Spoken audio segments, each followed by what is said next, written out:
வாங்க வணக்கம். இது கிங்ஸ்டார் ஞானம் யூடியூப் சேனல். நான் தருண் யோகா சென்டருடைய யோகா ஆசிரியர் Hon'ble Dr R.Gnanasekaran. இன்றைக்கி நம்ம பார்க்க போகிறது நாடி சுத்தி அப்படிங்கிற ஒரு மூச்சு பயிற்சி, பிராணாயாம பயிற்சி. இந்த நாடி சுத்தி அப்படின்னும் போதே அதிலே ஒரு பேர் வந்திருக்கு உங்களுக்கு, சுத்தி. சுத்தி அப்படின்னா சுத்தம் செய்தல். இப்போது நாடி சுத்தி, நாடி அப்படின்னா நம்ம உடம்புல ஒரு 72,000 நாடி இருக்குது. அந்த 72,000 நாடி எங்கெங்கெல்லாம் கலைஞ்சி இருக்குது, அது எப்படி வேலை செய்யும், அதில் பிரதான நாடி என்ன அப்படிங்கிறத பற்றிலாம் நான் அடுத்து போடக்கூடிய வீடியோவில் நான் உங்களுக்கு இதை பற்றி சொல்கிறேன். இப்போதைக்கு நம்ம நாடி சுத்தி எப்படி செய்கிறது அப்படிங்கிறத மட்டும் பார்ப்போம். அடுத்தடுத்த வீடியோக்களில் பிராணாயாமம்னா என்ன, நாடி சுத்தினா என்ன, சுத்தம் செய்கிறது அப்படின்னா அது எப்படி செய்கிறது, பிரதான நாடிகள் என்ன அப்படிங்கிறத பற்றி நம்ம அடுத்த வீடியோவில் பார்ப்போம். இந்த வீடியோவில் நாடி சுத்தி செய்கிறது எப்படி அப்படிங்கிறத பற்றி நாம் பார்ப்போம். அதுக்கு முன்னாடி இந்த கிங்ஸ்டார் ஞானம் சேனலை சப்ஸ்கிரைப் பண்ணாதவங்க கீழே சப்ஸ்கிரைப் அப்படின்னு இருக்கும், அதை டச் பண்ணிவிட்டு பக்கத்தில் இருக்கக்கூடிய பெல் பட்டனை கிளிக் பண்ணுங்கள். நான் போடக்கூடிய வீடியோக்கள் உங்களுக்கு தொடர்ச்சியாக வரும்.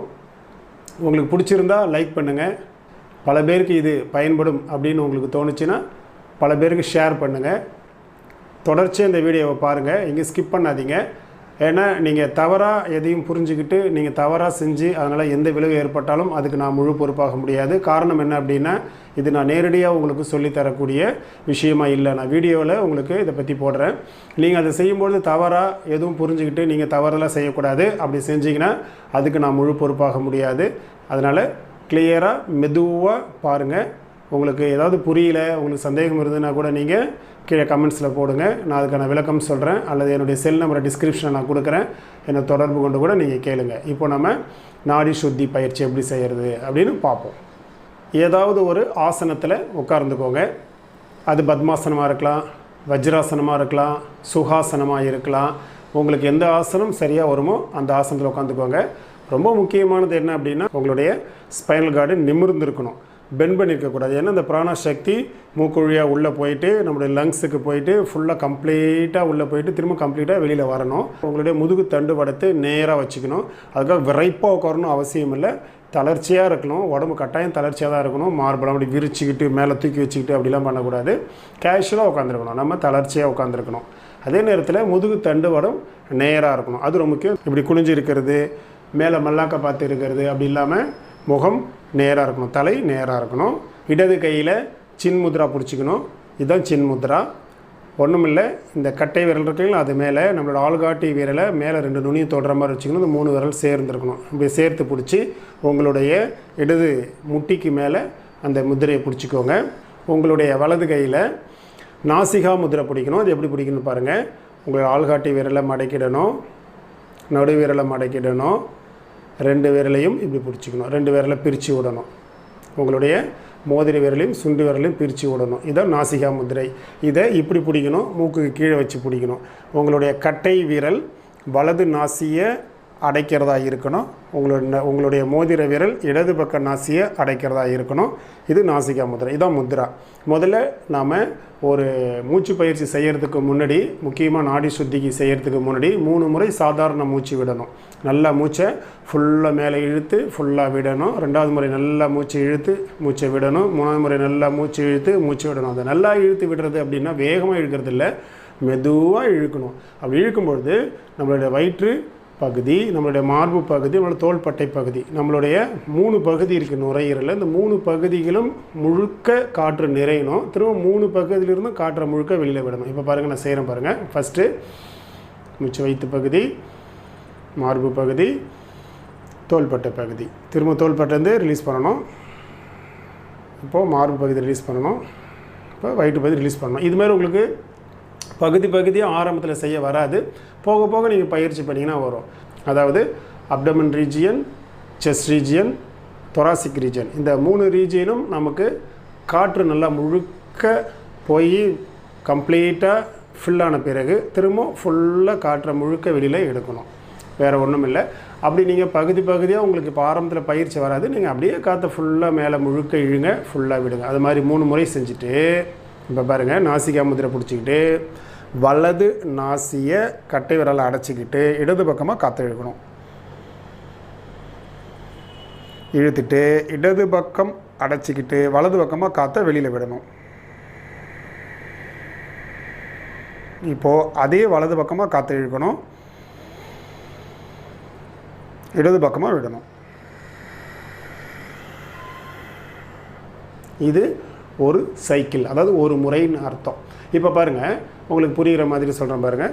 இடது பக்கமாக உங்களோட இடது பக்கமாக காற்றை இழுத்து வலதுபுறமாக காற்றை விட்டு அதே வலதுபுறமாக காற்றை இழுத்து இடதுபுறமாக காற்றை விட்டால் அது ஒரு சைக்கிள். குறைஞ்சது 9 சைக்கிள் செய்யலாம். குறைஞ்சபட்சம் அதிகபட்சம் 30 சைக்கிள் வரலையும் பண்ணலாம். இப்போ பாருங்கள், ஒரு மலை மேலே நம்ம ஏறுறோம், மலையிலேருந்து கீழே இறங்குறோம், திரும்பவும் அதே மலை மேலே அதே பகுதி வழி ஏறுறோம், திரும்பவும் இறங்கிடுறோம். இப்படி செஞ்சால் ஒரு முறை மலை ஏறி இறங்கினதுக்கு சமம். அதை மாதிரி நீங்கள் மனசில் பதிய வச்சுக்கணும். இடது பக்கமாக காற்றை இழுத்து வலது பக்கமாக விட்டு வலது பக்கமாக இழுத்து இடது பக்கமாக விட்டால் அது ஒரு முறை. இப்போது இதில் ஒரு முக்கியமாக கவனிக்க வேண்டிய ஒரு விஷயம் இருக்குது. மூச்சு இழுக்கிறது 1 பங்கு அப்படின்னா வெளியில் விடுறது 2 பங்கு. அப்படின்னா 1 லிட்டர் காற்று இழுத்தா 1 லிட்டர் தான் விட முடியும், 2 லிட்டர் இழுத்தா 2 லிட்டர் தான் விட முடியும். நம்மளுடைய கெப்பாசிட்டி என்னவோ அதுக்கு தான் வரும். அது அளவை பொறுத்தது இல்லை, கால அளவை பொறுத்தது. இப்போ உதாரணத்துக்கு 5 மாத்திரை இழுக்கிறோம் அப்படின்னா 10 மாத்திரை வெளியில் விடணும், திரும்ப 5 மாத்திரை இழுக்கணும், 10 மாத்திரை வெளியில் விடணும். மூச்சை இழுக்கிறது 1 அப்படின்னா மூச்சை வெளியில் விடுறது 2, 1:2 ரேஷியோ. இப்போ 6 மாத்திரை இழுக்கிறீங்கன்னா 12 மாத்திரை வெளியில் விடணும், திரும்பவும் 6 மாத்திரை உள்ளே இழுக்கணும், 12 மாத்திரை வெளியில் விடணும். உங்களுடைய ப்ரீத்திங் கெப்பாசிட்டி எவ்வளோ இருக்கோ அதை பொறுத்தது. 4, 8, 4, 8, 5, 10, 5, 10, 6, 12, 6, 12. இது 1:2 ரேஷியோ. ஆனால் நீங்கள் ஆரம்பிக்கும் பொழுது 4ன்னு செய்யுங்க, 4 மாத்திரை அப்படின்னு பாருங்கள். 1, 2, 3, 4, 1, 2, 3, 4, 5, 6, 7, 8, 1, 2, 3, 4, 1, 2, 3, 4, 5, 6, 7, 8. இங்கே எங்கேயுமே காற்றை நிறுத்தக்கூடாது, கீழேயும் நிறுத்தக்கூடாது, மேலேயும் நிறுத்தக்கூடாது, எங்கேயுமே கும்பகம் பண்ணக்கூடாது. பூரகம் ரேசகம் மட்டும்தான், மூச்சு இழுக்கிறது விடுறது மட்டும்தான். இந்த 1:2 ரேஷியோ செஞ்சால் அதுக்கு பேர் நாடி சுத்தி. உங்களுடைய 72 நேரம் நாடியும் சுத்தமாகும். அப்படி சுத்தமாகும் பொழுது பிராணன் சரியாக உள்ளே போய் சேரும். ஒரு வீடு நம்ம ஒரு 15 நாள் 20 நாள் வீடு கூட்டாமல் விட்டுட்டோம் அப்படின்னா எவ்வளோ குப்பையாகும் அப்படின்னு உங்களுக்கு தெரியும். வருஷ கணக்கில் நம்ம அப்படியே வீட்டை பூட்டிட்டோம், இப்போ போய் நம்ம சுண்ணாம்பு அடிக்கணும் அப்படின்னா சுத்தமாக இருக்காது. அப்போ நம்ம என்ன பண்ணணும், முதல்ல வீட்டை சுத்தம் பண்ணணும், அதன் பிறகு தான் நம்ம சுண்ணாம்பு அடிக்கணும், அதன் பிறகு தான் நம்ம குடி போகணும். இப்போ அந்த நாடி அப்படின்றது ரொம்ப பழுதடைஞ்சு குப்பை கூலமாக, ஏன்னா நம்ம ஒரு நாளைக்கு காற்று இழுக்கும்பொழுது எல்லா குப்பைகளும் உள்ளே போகுது. அதில் carbon monoxide, carbon di oxide, helium எல்லா வாய்க்களும் உள்ளே போகுது. அந்த கரியமில வாய்க்கள் உள்ளே போயிட்டு வெளியில் வருதா அப்படின்னா தெரியாது. நிறைய நேரங்களில் அது அப்படியே உள்ளே போயிட்டு அங்கே அக்குமுலேட் ஆகிடும். அதை நம்ம வெளியில் கொண்டுட்டு வர்றது கிடையாது. அப்போது அந்த இடம் சுத்தம் இல்லாமல் இருக்கும். அதை முதல்ல சுத்தம் பண்ணிவிட்டு அதன் பிறகு நம்மளுடைய ஜீவசக்தியான அந்த பிராணனை உள்ளே அனுப்பும் பொழுது முழுமையாக வேலை செய்யும். அதனால் நாடி சுத்திங்கிறது ரொம்ப ரொம்ப முக்கியமானது. ஒரு பிராணாயாமம் நீங்கள் செய்கிறதுக்கு முன்னாடி முதல்ல நாடி சுத்தி பண்ணணும். பிராணாயாமம்னா என்னங்கிறத பற்றி உங்களுக்கு அடுத்த வீடியோவில் போடுறேன்னு சொல்லியிருக்கேன். அதனால் இந்த நாடி சுத்தி அப்படிங்கிறது எல்லாருமே செய்யலாம், எல்லா வயதினரும் செய்யலாம், எந்த பிரச்சனை இருக்கிறவங்களும் செய்யலாம். ஆனால் அந்த கவுண்டிங் மட்டும் பார்த்துக்கணும். மெதுவாக இழுக்கணும், மெதுவாக விடணும், மெதுவாக இழுக்கணும், மெதுவாக விடணும். 1:2 ரேஷியோங்கிறத கரெக்டாக பார்த்துக்கணும். இப்போ பிராணாயாமத்தை நீங்கள் இப்போ ஒரு 9 சைக்கிள் நாடி சுத்தி பண்ணிட்டீங்க. திரும்ப என்ன பண்ணணும், சாதாரண மூச்சை ஃபுல்லாக இழுத்து மூச்சை விட்டு திரும்ப மூச்சு இழுத்து மூச்சை விட்டு திரும்ப மூச்சு இழுத்து மூச்சை விடணும். ஆரம்பிக்கும் பொழுதும் முடிக்கும் பொழுதும் நார்மல் பிரீத்திங், சாதாரண மூச்சு. நடுவில் தான் நீங்கள் அந்த மூச்சு பயிற்சியை செய்யணும். அது எதுக்காக அப்படின்னா லங்ஸை நம்ம விரித்து சுருக்கிறதுக்கு முன்னாடி அதை கொஞ்சம் பக்குவப்படுத்துகிறோம். எந்த விதமான பக்கவிளைவும் இல்லாமல், எந்த விதமான ஸ்ட்ரெயின் இல்லாமல், அதுக்கு எந்த விதமான இடர்பாடும் இல்லாமல் இருக்கிறதுக்காக நம்ம என்ன செய்கிறோம் முன்னாடி அப்படின்னா அதை கொஞ்சம் தளர்ச்சி பண்ணி நல்ல நிலைக்கு கொண்டுட்டு வந்துடுறோம். கொண்டுட்டு வந்த பிறகு நம்ம பிராண சக்தியை உள்ளே அணைச்சி அதை சுருக்கி விரிக்கி மூச்சை இழுத்து நிறுத்தி அதிகமான அளவு இழுத்து குறைவான அளவு விட்டு, இல்லை குறைவான அளவு இழுத்து அதிகமான அளவு விட்டு, இப்படி நம்ம பல வகையான பயிற்சி செய்கிறோம். இப்போது அது ஒருவேளை வேலை நிறைய முயற்சி பண்ணி இருந்து அது அப்படியே கொஞ்சம் அதில் ஏதாவது ஸ்ட்ரெயின் இருக்கலாம். அந்த மாதிரி இருக்குது அப்படின்னா மீண்டும் அதை சாதாரண நிலைக்கு கொண்டுட்டு வர்றதுக்காக தான் திரும்பவும் சாதாரண மூச்சு. முன்னாடியும் பின்னாடியும் சாதா மூச்சு நார்மல் பிரீத்திங் எடுக்கணும். நடுவில் பிராணாயாமம் நம்ம மூச்சு பயிற்சி செய்யணும். இதுதான் இந்த நாடி சுத்தி. இந்த நாடி சுத்தியை தொடர்ந்து செய்யுங்க. காலையிலையும் மாலையிலையும் செய்யுங்க. 9 சைக்கிள் குறைஞ்சபட்சம் செய்யலாம். அதிகபட்சம் 30 சைக்கிள் வரலையும் செய்யலாம். உங்களை எவ்வளோ முடியுதோ செய்யுங்க. எடுத்த உடனே 30 சைக்கிள் செய்ய முயற்சி பண்ணாதீங்க. முதல்ல ஒரு 5 சைக்கிள் பண்ணுங்கள். அப்புறம் அது 9 சைக்கிள் ஆக்குங்க. அப்புறம் அது 10, ஒரு 15 ஆக்குங்க. அதுக்கப்புறமா 20 ஆக்குங்க. அப்புறம் 30 ஆக்குங்க.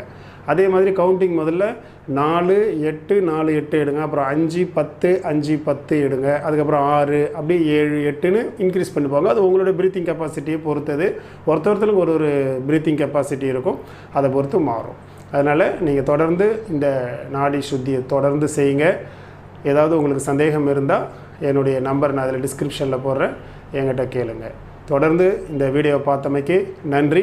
அடுத்தடுத்த வீடியோவை தொடர்ந்து பாருங்கள். தொடர்ச்சியாக இந்த மாதிரியான பிராணாயாமங்கள் சார்ந்த வீடியோக்கள் நான் தொடர்ந்து போடுவேன். தொடர்ந்து பாருங்கள். ஓகே, நன்றி, வணக்கம்.